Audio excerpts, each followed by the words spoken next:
कहानी की शुरुआत में हम एक ऐसी जेल को देखते हैं जो एक सुनसान टापू पर बनी हुई थी। इस जेल के अंदर आज नए कैदियों को लाया जा रहा था, जिनमें से एक एडमंड भी था। वार्डन से मिलते ही एडमंड उसे कहता है कि सर मेरी मदद कीजिए, मैंने कुछ नहीं किया, मुझे यहाँ पर गलत इल्जाम में भेजा गया है। जिस पर वार्डन ने बड़े ही आराम से जवाब दिया कि मैं जानता हूँ, अगर तुमने कुछ किया होता तो तुम्हें देश के अंदर ही किसी जेल में फेंक दिया जाता। यहाँ इतनी दूर इस जेल में सिर्फ उन लोगों को लाया जाता है जिनके खिलाफ कोई साजिश की गई हो। इसके बाद वार्डन ने उसे बहुत मारा, फिर उसे जेल के एक कमरे में बंद कर दिया गया, जहाँ पर एक लकड़ी का दरवाजा और एक छोटी सी खिड़की मौजूद थी। ये दरवाजा साल में सिर्फ एक बार खुलता था, जब वार्डन बिना किसी बात के उन्हें पीटने के लिए अंदर आता था। समय बीतता रहा और कमरे में अकेले बंद रहकर एडमंड बहुत परेशान रहने लगा। उसने दीवार पर लिखा हुआ था कि भगवान मुझे न्याय दिलवाएंगे, लेकिन धीरे धीरे जब उसे उस जेल में 12 साल हो गए तो उसका भगवान से भी विश्वास उठता चला गया। उसे लगा कि मैं तो पूरी जिंदगी यहीं बंद रह जाऊंगा। लेकिन फिर एक दिन अचानक उसके कमरे की जमीन नीचे से उठने लगी। इस अनोखे हादसे ने एडमंड के होश उड़ा दिए।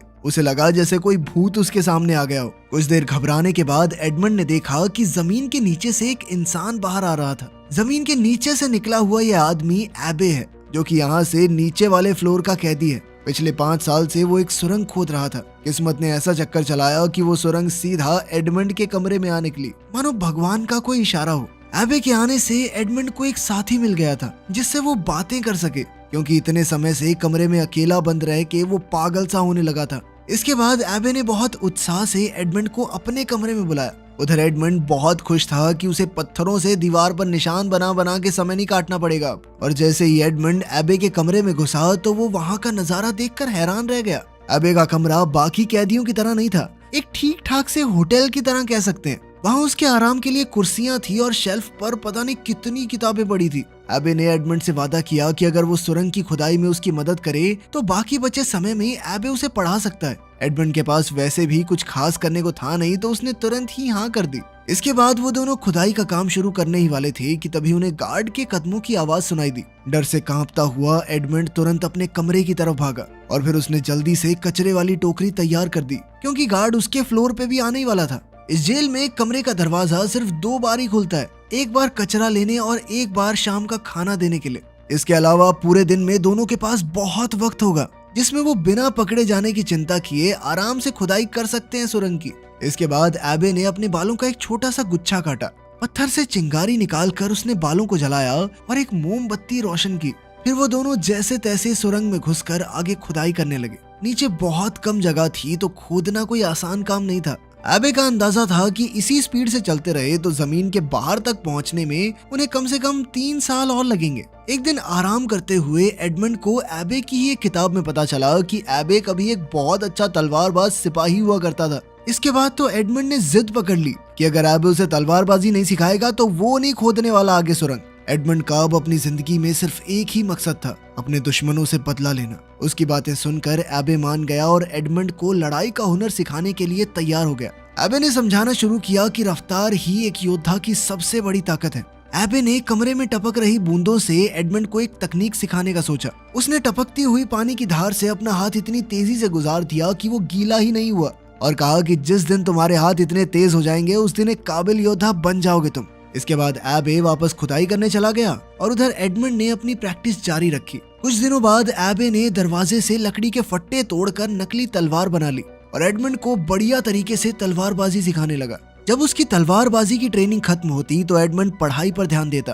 अब उसका पूरा दिन पढ़ाई, खुदाई और तलवारबाजी की प्रैक्टिस में ही निकल जाता। कुछ महीनों बाद एडमंड की तलवारबाजी में जबरदस्त सुधार आया। अब एबे को दिखने लगा था कि एडमंड उससे भी बढ़िया तलवारबाज बन चुका है। एक शाम बातचीत के दौरान एडमंड को पता चला कि एबे पहले स्टेडियाज नाम के एक बहुत ही अमीर परिवार के लिए काम करता था। उसके मालिक ने बहुत दौलत कमाई थी और अब नेपोलियन ने एबे को इसी खजाने की जानकारी हासिल करने के लिए कैद करवा रखा है। ये सुनकर एडमंड को बहुत गुस्सा आया, क्योंकि वो भी नेपोलियन के धोखे की वजह से ही अंदर बंद है। दिन पर दिन सुरंग की खुदाई उन्हें आजादी के और करीब ले जा रही थी। एक दिन उन्हें सुरंग की जमीन में पौधों की जड़ें दिखने लगी, जिससे एबे ने हिसाब लगाया कि वो दोनों बाहर निकलने के काफी करीब हैं। ये बात जानकर दोनों की खुशी का ठिकाना ही नहीं था। लेकिन जल्द ही कुछ ऐसा हुआ कि उनकी खुशी मिट्टी में मिल गई। सुरंग तेजी से हिलने लगी और फिर जोरदार आवाज के साथ बहुत सारे पत्थर और मिट्टी उनके ऊपर गिर पड़े, जिनके नीचे एबे दब गया। घबराकर एडमंड ने तुरंत पत्थर हटाए और एबे को बाहर निकाला। दरअसल उन्होंने गलत दिशा में खुदाई कर दी थी। सुरंग की खुदाई में उनसे जरूर कुछ गलती हुई थी, क्योंकि ऊपर से एक खाने वाला डब्बा भी नीचे गिर गया था। एक बहुत भारी पत्थर एबे की छाती पर गिरने की वजह से वो गंभीर रूप से घायल था। अपने फेफड़ों में चोट आने की वजह से किसी भी वक्त उसकी जान जा सकती थी। अपने आखिरी लम्हों में एबे ने कमजोर आवाज के साथ एडमंड को बताया कि कमरे में एक पत्थर के नीचे एक किताब मिलेगी, उस किताब के भी नीचे कुछ छुपा हुआ है। एडमंड को वहाँ से उसी खजाने का नक्शा मिला जिसके चक्कर में एबे यहाँ कारागार में बंद था। नक्शे को देखकर एडमंड बहुत चक्का रह गया। एबे ने उससे वादा किया कि वो इस दौलत का इस्तेमाल हमेशा अच्छाई के लिए करेगा और गलत कामों से जितना हो सके दूर रहेगा। एडमंड ने वादा किया, जिसके थोड़ी देर बाद ही एबे की मौत हो गई। एडमंड की आंखों में आंसू थे, क्योंकि उसे लग रहा था कि वो दोबारा से अकेला हो गया। तभी गार्ड खाना देने आया तो एडमंड दीवार के पीछे छुप गया। गार्ड ने आवाज भी लगाई पर कोई जवाब नहीं मिला। जब वो चेक करने अंदर आया और उसने एबे की लाश देखी तो वो घबरा कर अपने सीनियर्स को रिपोर्ट करने चला गया। एडवर्ड ने तेजी से सुरंग का मुंह छुपाया और वापस चला गया। कुछ देर बाद गार्ड अपने कुछ साथियों के साथ वापस आया और एबे के शरीर को बॉडी बैग में डाल दिया। एडमंड सुरंग में छुपकर उनके जाने का इंतजार कर रहा था। जैसे ही गार्ड्स वहां से गए, एडमंड खामोशी से कमरे में घुसा और एबे की लाश को देखने लगा। लाश को देखते हुए एडमंड के दिमाग में एक आइडिया आया। उसने जल्दी से एबे की लाश की जगह ले ली। कुछ देर बाद वार्डन अपने आदमियों के साथ लाश को वहां से ले जाने के लिए आया। ये जेल एक सुनसान टापू पर थी, इसीलिए उन्होंने सोचा कि लाश को समुद्र में फेंक देना ही सही रहेगा। इस दौरान एक गार्ड खाना लेकर एडमंड के कमरे में गया, लेकिन जब बार बार दरवाजा खटखटाने के बावजूद भी किसी ने चूं तक नहीं की तो गार्ड को शक हुआ। वो दरवाजा खोलकर अंदर गया, लेकिन वहाँ उसे एडमंड नहीं बल्कि एबे की लाश मिली। जिसके बाद वो गार्ड चिल्लाता हुआ वार्डन को बुलाने के लिए गया। वार्डन जल्दी से ये काम निपटाना चाहता था और उस दिन तूफानी हवाएं चल रही थी। समुद्र की लहरें पत्थरों से टकरा रही थी, तो कुछ भी सुनना बहुत मुश्किल था। वार्डन गार्ड की बातों को सुनने की कोशिश कर रहा था, लेकिन इसी बीच एडमंड ने झटके से वार्डन की चाबियां चुरा ली। लेकिन इस झटके की वजह से वार्डन भी एडमंड के साथ सीधा समुद्र में जा गिरा। समुद्र में गिरते ही एडमंड ने चाबियों की मदद से जल्द खुद को बरी किया और जैसे ही वो तैरकर ऊपर आया तो उसने पीछे मुड़कर वार्डन को देखा। सालों का गुस्सा उसके अंदर भरा पड़ा था और उसने बेरहमी से वार्डन को पानी में डुबोकर मार डाला। इसके बाद वो बिना पीछे देखे समुद्र में दूर तक तैरता रहा। अगली सुबह जब एडमंड की आंख खुली तो वो एक आइलैंड पर था। न जाने कैसे वो यहाँ तक जिंदा पहुँच गया। उसे खुद भी समझ नहीं आ रहा था कि वो यहाँ तक जिंदा कैसे पहुँचा, लेकिन अभी भी वो आजाद नहीं हुआ था। समुद्री डाकुओं का एक झुंड बैठकर आराम से उसे देख रहा था। अब एडमंड को लगा था कि वो मारा जाएगा, लेकिन लुटेरों के सरदार लुइजी ने उसे एक मौका दिया। उसने कहा कि वो एडमंड को जिंदा छोड़ देगा, बस एक शर्त पर। एडमंड को उनके एक गद्दार साथी जकोपो से लड़ना होगा, जिसे वो वैसे भी जिंदा गाड़ने वाले थे। अगर जकोपो जीत गया तो वो उनकी टीम में वापस शामिल हो सकता है, लेकिन वो एडमंड को मार देंगे। लेकिन अगर एडमंड जीत गया तो वो उसे रिहा कर देंगे। जल्द ही दोनों के बीच ये मुकाबला शुरू हुआ। जकोपो तलवारबाजी में बहुत माहिर था, लेकिन एडमंड की एबे से सीखी हुई तकनीक बहुत ही जबरदस्त साबित हुई। कई हमले करने के बावजूद जकोपो एडमंड को छू तक नहीं पाया। मौका मिलते ही एडमंड ने तेजी से वार किया और जकोपो को जमीन पर गिरा लिया, पर उसे मारने की बजाय एडमंड ने लुइजी से कहा कि देखो, हम दोनों तुम्हारे लिए काम करेंगे। काम के लोग हैं यार, बिना बात क्यों मार रहे हो हमें? और समुद्री लुटेरे ढूंढना कौन सा आसान काम है? एडमंड के हुनर और दया को देखकर लुइजी खुश हुआ और उसने दोनों की ही जान बख्श दी। जहाज पर बातचीत के दौरान एडमंड ने कैप्टन को अपनी पूरी कहानी सुनाई, जिसके बाद उसने एडमंड को आजाद कर दिया ताकि वो अपने बदले का मकसद पूरा कर सके। जकोपो भी एडमंड के साथ हो लिया। एडमंड ने उसकी जान बचाई थी तो उसने वादा किया कि मैं हमेशा तुम्हारा वफादार बन के रहूंगा।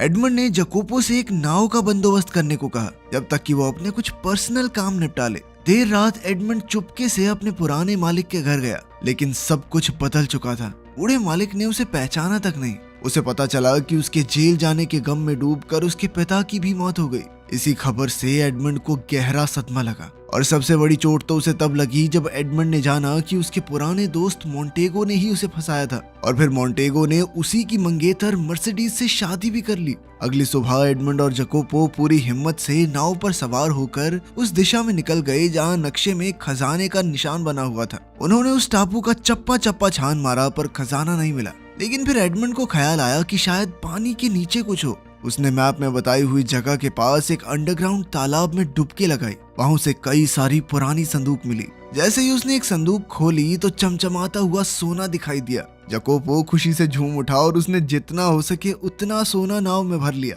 लेकिन पूरे खजाने को ले जाने के लिए तो उन्हें एक बड़े जहाज की जरूरत थी। लेकिन एडमंड के अंदर खुशी से ज्यादा अभी भी बदले की आग थी। उसने फैसला किया कि ये दौलत बस एक ही काम आएगी, उसके बदले का रास्ता बनाने के। सबसे पहले एडमंड ने एक बड़ा आलीशान घर खरीदा और अपने आप को फ्रांस के एक नए रईस के रूप में सबके सामने पेश किया। साथ ही उसने अपने आसपास के बाकी रईस लोगों को भी अपने शानदार घर में एक पार्टी के लिए बुलाया। जल्द ही उसकी दावतों और शहनशाही अंदाज ने सबके बीच उसे मशहूर कर दिया। रईस लोग अब एडमंड में दिलचस्पी लेने लगे, लेकिन असल में एडमंड ये सब अपने धोखेबाज दोस्त मोंटेगो का ध्यान खींचने के लिए कर रहा था, लेकिन वो तो बिना उससे बात किए निकल गया। एडमंड की पुरानी मंगेतर मर्सिडीज ने मोंटेगो से शादी तो कर ली थी, पर उसे कभी खुशियां नहीं मिल सकी। जुए, शराब और शबाब में सारा पैसा उड़ा देने के बाद अब मोंटेगो बैंक से लिया हुआ पैसा चुकाने की हालत में नहीं था। ऊपर से एडमंड ने कुछ ऐसी चालें चली कि मोंटेगो को कहीं और से भी पैसों का जुगाड़ करना मुश्किल हो जाए। जकोपो ने एडमंड को खबर दी कि मोंटेगो का एक बेटा भी है, एल्बर्ट, जिसके बाद एडमंड ने एक सुंदर औरत और अपने लुटेरे दोस्तों के साथ मिलकर एल्बर्ट की फर्जी किडनैपिंग करवाई, ताकि फिर एडमंड खुद मसीहा बनकर उसे बचा सके। प्लान काम कर गया और एल्बर्ट को यही लगा कि भाई इस बंदे ने तो मेरी जान बचा ली। उसका शुक्रिया अदा करते हुए एल्बर्ट ने एडमंड से गुजारिश की कि कुछ दिन बाद मेरा जन्मदिन है, आप उस पार्टी में जरूर आना। एडमंड ने कुछ नखरे दिखाए पर फिर आखिर में मान गया। उसी पार्टी में एल्बर्ट ने अपने पिता मोंटेगो को एडमंड से मिलवाया। वो दोनों 13 साल बाद एक दूसरे के आमने सामने थे। एडमंड का हुलिया अब इतना बदल गया था कि मोंटेगो ने उसे पहचाना नहीं, लेकिन मर्सिडीज ने जैसे ही एडमंड को देखा उसे एक अजीब सा एहसास हुआ, पर वो समझ नहीं पाई कि ये है कौन। लेकिन कुछ देर बाद जब एडमंड एक खास तरीके से अपने बालों को घुमा रहा था तो मर्सिडीज तुरंत पहचान गई, क्योंकि ये एडमंड की पुरानी आदत थी। एडमंड ये जानता था कि मोंटेगो को पैसों की सख्त जरूरत है और इसीलिए वो उसके आगे बढ़ा चढ़ा कर बोलने लगा कि भाई मुझे तो एक खास जगह से सोना मिल गया बहुत सारा, और कल ही जहाज में 100 किलो सोना आएगा यहाँ पे मेरा, और विल्फोर्ड साहब सब कुछ आपको क्लियर करवाना पुलिस से। विल्फोर्ड एक करप्ट मजिस्ट्रेट था जिसका इस इलाके की पुलिस पर पूरा काबू था। एडमंड की बातें सुनने के बाद विल्फोर्ड ने मोंटेगो के साथ मिलकर एक प्लान बनाया जिसमें वो एडमंड का खजाना यहाँ आने से पहले ही लूट लेंगे और फिर सारा सोना उनका। जिस पर मोंटेगो ने कहा कि एक आदमी है जो इस काम में उनकी मदद कर सकता है। दरअसल एडमंड को जेल भिजवाने में भी इन्हीं 3 लोगों का हाथ था और एडमंड ने अब जानबूझकर इन्हें इकट्ठा किया था। खैर, पार्टी खत्म होने के बाद मर्सिडीज चुपके से एडमंड की घोड़ा गाड़ी में जा बैठी। रोते हुए उसने बताया कि मोंटेगो ने उसे धोखा दिया, कहा कि एडमंड को फांसी हो गई। एडमंड को डर था कि यह सच उसके बदले के प्लान को बिगाड़ ना दे, इसीलिए उसने अभी के लिए मर्सिडीज को वापस जाने को कहा। इसके बाद हमने देखा कि एडमंड का सोने वाला जहाज लूट लिया गया। इसे अंजाम देने वाला मोंटेगो का ही आदमी था जिससे एडमंड को अपना बदला लेना था। वो आदमी सोच रहा था भाई आसानी से चोरी होगी, मजा आ गया, पर तभी गार्ड्स ने वहां आकर उसे पकड़ लिया। वो भागने लगा तो सामने से एडमंड आ गया। आदमी ने लड़ने की कोशिश की पर एडमंड ने रस्सी का फंदा उसके गले में डाल दिया। मारने से पहले एडमंड ने उसे अपनी असली पहचान बताई ताकि उसे याद तो आए कि वो किस गुनाह के लिए मरा है। अब अगला निशाना था मजिस्ट्रेट विल्फोर्ड। सालों पहले इसी मजिस्ट्रेट ने नेपोलियन की चिट्ठी के चक्कर में एडमंड को फंसाया था। मजिस्ट्रेट का बाप खुद नेपोलियन का सपोर्टर था, लेकिन पावर हासिल करने के चक्कर में मजिस्ट्रेट ने अपने ही पिता को मरवा दिया और इल्जाम एडमंड पर लगवाकर उसे जेल भिजवा दिया। लेकिन अब एडमंड ने बातों बातों में बड़ी चालाकी से मजिस्ट्रेट से ये पूरी बात बुलवा ली। विल्फोर्ड ने भी सब बोल दिया, क्योंकि वैसे भी एडमंड ये सब साबित नहीं कर सकता। लेकिन कमरे में पुलिस पहले से मौजूद थी, जिन्होंने विल्फोर्ड की पूरी बात सुन ली और उसे पकड़ कर ले गई। उधर कंगाल हो चुका मोंटेगो भागने की तैयारी कर रहा था, लेकिन मर्सिडीज ने उसके साथ चलने से साफ इनकार कर दिया। साथ ही उसने बताया कि एल्बर्ट उसका बेटा असल में एडमंड और मर्सिडीज का बेटा है। एडमंड के अरेस्ट के वक्त वो प्रेग्नेंट थी और इसी मजबूरी में उसने मोंटेगो से शादी कर ली। मोंटेगो गुस्से में चिल्लाया, पर उसके पास कोई दूसरा रास्ता नहीं था। वो एक पुराने किले में गया जहां उन्होंने चोरी का सारा खजाना छुपाया था, लेकिन संदूकें खोलने पर उनके अंदर से सिर्फ रेत ही निकला। आखिरी संदूक में सिर्फ एक छोटा सा चेस पीस निकला, जो कि एडमंड को मोंटेगो ने ही दिया था। उसी वक्त एडमंड वहां आया और मोंटेगो समझ चुका था कि वो कौन है। गुस्से से पगलाए मोंटेगो ने तलवार से एडमंड पर हमला किया, पर वो एडमंड का मुकाबला नहीं कर सकता था। एडमंड ने आसानी से उसकी तलवार गिराकर उसे दीवार से लगा दिया, लेकिन जैसे ही एडमंड आखिरी वार करने वाला था, एल्बर्ट ने बीच में आकर कहा कि मैं अपने पिता को ऐसे मरने नहीं दूंगा। इसी चीज का फायदा उठाकर मोंटेगो चुपके से बंदूक में गोली और बारूद भरने लगा। तभी मर्सिडीज भी वहां पहुंची और उसने एडमंड को रोक कर बताया कि एल्बर्ट उसी का बेटा है। ये सुनकर तो एडमंड होश खो बैठा। उधर मोंटेगो ने अपनी बंदूक से एडमंड पर निशाना लगाया, लेकिन जकोपो ने बिजली की तरह एक चाकू फेंका जिससे मोंटेगो का निशाना चूक गया और गोली अभी भी मर्सिडीज के कंधे पर जा लगी। इसी अफरा तफरी में मोंटेगो भाग निकला। पर एडमंड ने उसका पीछा किया। लेकिन जब मोंटेगो ने घोड़े पर चढ़कर जबरदस्त हमला किया तो एडमंड की तलवार गिर गई। अब मोंटेगो जीतता हुआ मालूम पड़ रहा था, लेकिन अंत में एडमंड ने जैसे तैसे मोंटेगो को गिराकर जानलेवा वार किया। मोंटेगो की मौके पर ही मौत हो गई। अपनी बदले की आग ठंडी होने के बाद एडमंड अपनी पत्नी मर्सिडीज और बेटे एल्बर्ट को लेकर उस जेल में गया जहां उसने 13 साल गुजारे थे। वहां उसे अपने गुरु एबे की याद आई। उसने एबे के बारे में सोचते हुए उसके पैरों में सर झुकाया और फिर ये पूरा इलाका खुद खरीद लिया ताकि किसी को भी वो सब न सहना पड़े जो उसने सहा है। वीडियो पसंद आई तो लाइक कर देना, चैनल को सब्सक्राइब कर लेना। मिलते हैं अगली वीडियो में।